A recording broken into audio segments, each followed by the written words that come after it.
Hello everyone, welcome back to my YouTube channel. And आज हम बात करने वाले हैं बेरोज़गारी या अनएम्प्लॉयमेंट क्या होता है। और ये आपके डीएलएड फोर्थ सेमेस्टर का नोट है, आपके एसएसटी का नोट्स है। हमने ऑलरेडी डिस्कस कर लिया था, जियोग्राफी वाले सारे जियोग्राफी के पार्ट्स हमने डिस्कस कर लिए थे। तो एक दो चैप्टर जो रह जाता है वो हम डिस्कस करेंगे। तो बेरोज़गारी क्या होती है, तो बेरोज़गारी के प्रकार क्या है और बेरोज़गारी उन्मूलन के कारण, मतलब उन्मूलन की जो योजनाएं आई हैं, कम करने की जो योजनाएं आई हैं, वो आपके पूछे जाते हैं आपके एग्ज़ाम में। और इसके कारण क्यों बेरोज़गारी होती है, इसके प्रकार क्या होते हैं, ये भी पूछा जा सकता है।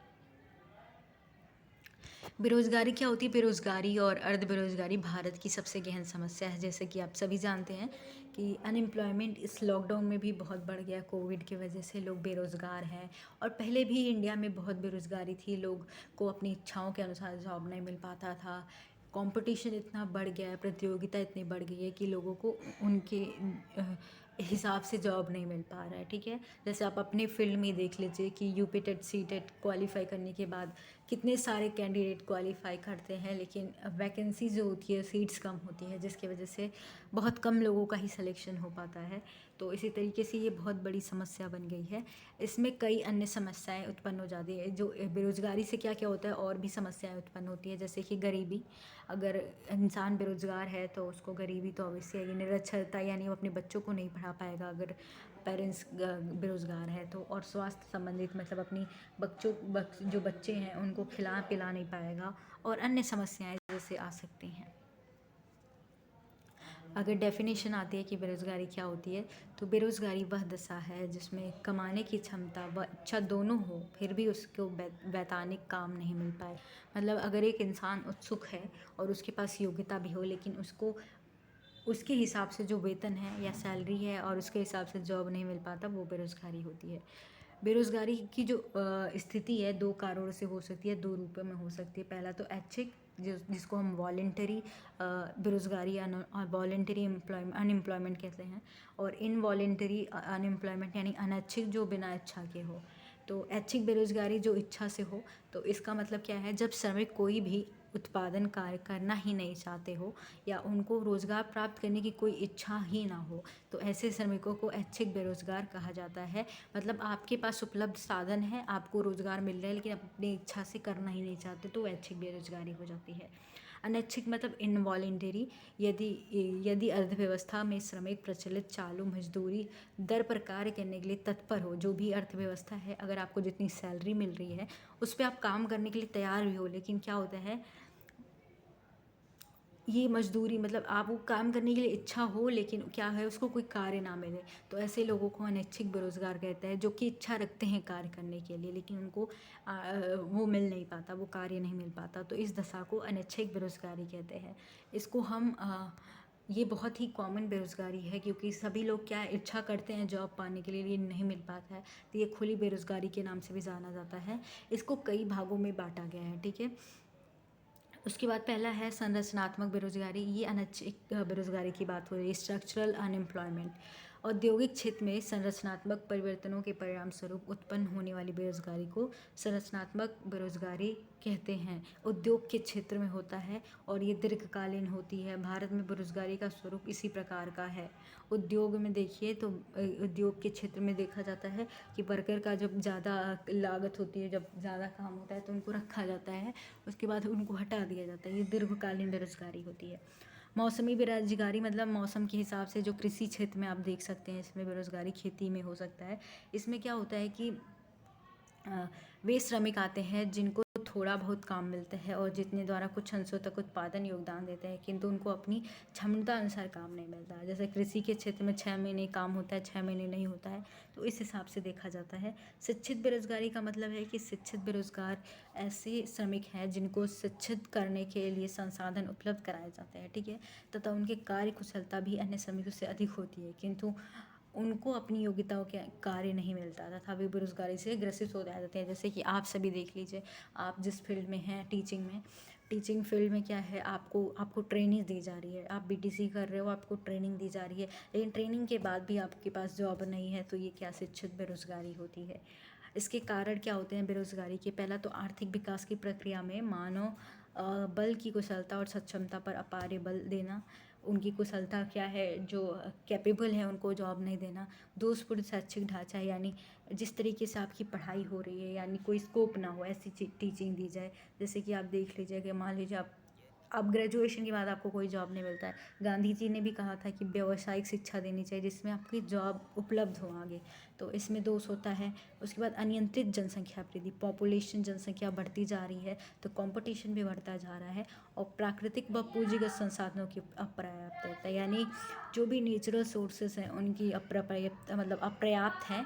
और पूर्वाग्रह से ग्रस्त सामाजिक ढांचा, पहले से ही जो चला आ रहा है उससे, मान लीजिए जिस फील्ड में अब पॉलिटिक्स में देखिए, जो फील्ड पॉलिटिक्स बैकग्राउंड से हो वो पॉलिटिक्स में जाता है, बॉलीवुड है तो बॉलीवुड में जाता है। ये भी एक समस्या है, सामाजिक जो ढांचा है। समावेशी विकास की प्राप्ति के लिए भारत सरकार ने अनेक गरीबी उन्मूलन तथा रोजगार सृजन हेतु कई कार्यक्रम कार्यान्वित कर रही है। जो निम्नलिखित है, जो बेरोजगारी को कम करने के लिए सरकार के द्वारा जो कार्यक्रम चलाए जा रहे हैं, ये पूछा जाता है आपके एग्जाम में, बहुत ही इंपॉर्टेंट है, इसको ज़रूर नोट कर लीजिए। तो पहला जो है आपका राष्ट्रीय रोजगार गारंटी योजना, इसका जो आरंभ हुआ था ये 2 फरवरी 2006 को आरंभ हुआ था। और कहाँ पे? आंध्रपुर के अनंतपुर जिला के बंदनापल्ली गांव से प्रधानमंत्री द्वारा इसका आरंभ किया गया था। इस राष्ट्रीय रोजगार गारंटी योजना का उद्देश्य क्या था? इसके अंतर्गत हर ग्रामीण परिवार के सक्षम और इच्छुक व्यक्ति को साल में न्यूनतम 100 दिनों का काम दिया जाता है। इसके अंतर्गत जो कि 5 किलोमीटर की दूरी पर हो, 5 किलोमीटर की दूरी वाले क्षेत्र पे जितने भी हैं उनको 100 दिन के लिए काम दिया जाता है। वर्ष 2007-2008 में इस योजना का विस्तार 200 से बढ़कर 300 जिलों में कर दिया गया। ठीक है,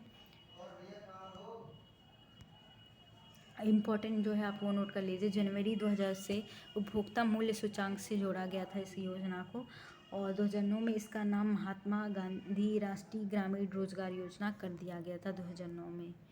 स्वर्ण जयंती ग्राम स्वरोजगार योजना क्या है? इसकी जो प्रारंभ हुई थी 1 अप्रैल 1999 में हुई थी। इस योजना में पूर्व में चल रही 6 योजनाओं का विलय किया गया था। जो पहले ही जो योजनाएं थी उनको इसमें जोड़ दिया गया था।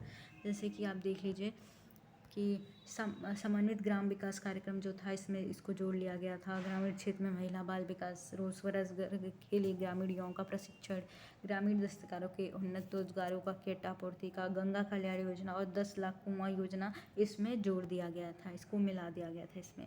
इस योजना के उद्देश्य सहायता प्राप्त प्रत्येक परिवार को 3 वर्ष की अवधि में गरीबी रेखा से ऊपर उठाना था। इस योजना का वर्ष 2011 से राष्ट्रीय ग्रामीण आजीविका मिशन के रूप में पुनर्गठित किया गया था। इस योजना को राष्ट्रीय ग्रामीण आजीविका मिशन योजना के तहत पुनर्गठित किया गया था। राष्ट्रीय ग्रामीण आजीविका मिशन जो इसकी शुरुआत हुई थी 2011 से, और राजस्थान के बसवाड़ा ज़िले से किया गया था 3 जून को।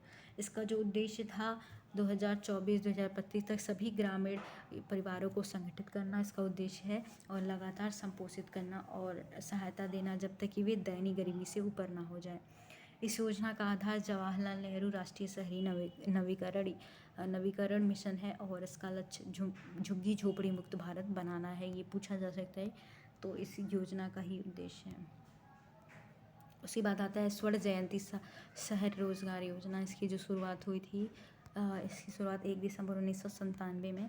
इसका जो उद्देश्य है शहरी निर्धनों को स्वरोजगार उपक्रम स्थापित करने हेतु वित्तीय सहायता प्रदान करना। इसमें शहरी क्षेत्रों में पहले कार्यान्वित की जा रही 3 योजनाएं, नेहरू रोजगार योजना, निर्धनों के लिए शहरी बुनियादी सेवाएं तथा प्रधानमंत्री की समन्वित शहरी गरीबी उन्मूलन योजना को इसमें शामिल कर दिया गया था। इस योजना का 2 विशेष उपयोजनाएं भी थी। इस योजना की 2 विशेष उपयोजनाएं भी हैं, जैसे कि अर्बन स्वरोजगार कार्यक्रम, और इसका मतलब ये अर्बन सेल्फ एम्प्लॉयमेंट प्रोग्राम होता है, ये होता है ये शहरी मजदूरी रोजगार कार्यक्रम। इसके 2 योजनाएं हैं। फिर आता है राष्ट्रीय शहरी आजीविका मिशन। बारहवीं पंचवर्षीय योजना अवधि में आवास एवं शहरी गरीबी उपशमन मंत्रालय ने स्वर्ण जयंती शहरी रोजगार को प्रतिस्थापित करने के लिए राष्ट्रीय शहरी आजीविका मिशन आरंभ किए थे। यह योजना शहरी गरीबी से संबंधित प्राथमिक उद्देश्यों तथा कौशल प्रशिक्षण, उद्यमशीलता विकास तथा रोजगार एवं स्वरोजगार अवसर उपलब्ध कराने में सहायता कर रहा है। राष्ट्रीय शहरी जो आजीविका मिशन है, शहरी गरीबी से संबंधित प्राथमिक उद्देश्य जो है इसके लोगों को प्रशिक्षण देना, उनको रोजगार के लिए अवसर उपलब्ध कराना इसका उद्देश्य है। प्रधानमंत्री रोजगार सृजन कार्यक्रम ये पूछा जाता है, तो ये केंद्र सरकार ने 15 अगस्त 2008 में स्वरोजगार अधिकाधिक अवसर सृजित करने के लिए प्रधानमंत्री रोजगार सृजन कार्यक्रम प्रारंभ किया था। इसमें पहले से संचालित 2 रोजगार योजनाएं, प्रधानमंत्री की रोजगार योजना व ग्रामीण रोजगार सृजन कार्यक्रम था, इसको इसमें मिला दिया गया था। ठीक है, इन दोनों योजनाओं को इस योजना में मिला दिया गया था। और अनुदान युक्त साख वाले इस कार्यक्रम के तहत ग्रामीण व शहरी क्षेत्रों में माइक्रो एंटरप्राइजेस की स्थापना के जरिए रोजगार के नए अवसर सृजित किए जा रहे हैं। नेशनल स्किल डेवलपमेंट और इसके बाद आता है नेशनल स्किल डेवलपमेंट एजेंसी या NSDA। क्या होता है? नेशनल राष्ट्रीय कौशल विकास एजेंसी, जिसका गठन किया गया था जून 2013 में। ठीक है, ये स्वायत्त एजेंसी के रूप में वित्त मंत्रालय की कार्य करेगी तथा इसका प्रमुख केंद्रीय मंत्री स्तर पर कोई व्यक्ति होगा। ये क्या है? वित्त मंत्रालय के लिए वित्त मंत्रालय में कार्य करेगी और इसका जो प्रमुख होगा केंद्रीय मंत्री स्तर पर कोई एक व्यक्ति होगा। इसके प्रशासन हेतु महानिदेशक की भी नियुक्ति की जाएगी। इसके प्रशासन के लिए एक महानिदेशक की भी नियुक्ति की जाएगी। ये क्या है? NSDA, national skill development agency. ठीक है, तो ये योजनाएं हैं जो बेरोजगारी के लिए चलाई गई हैं, तो आपके एग्ज़ाम में ये आ सकता है। एंड आई होप आपको ये वीडियो पसंद आई होगी। अगर वीडियो पसंद आती है तो प्लीज़ लाइक करना, शेयर करना और चैनल को सब्सक्राइब ज़रूर कर देना। Thank you.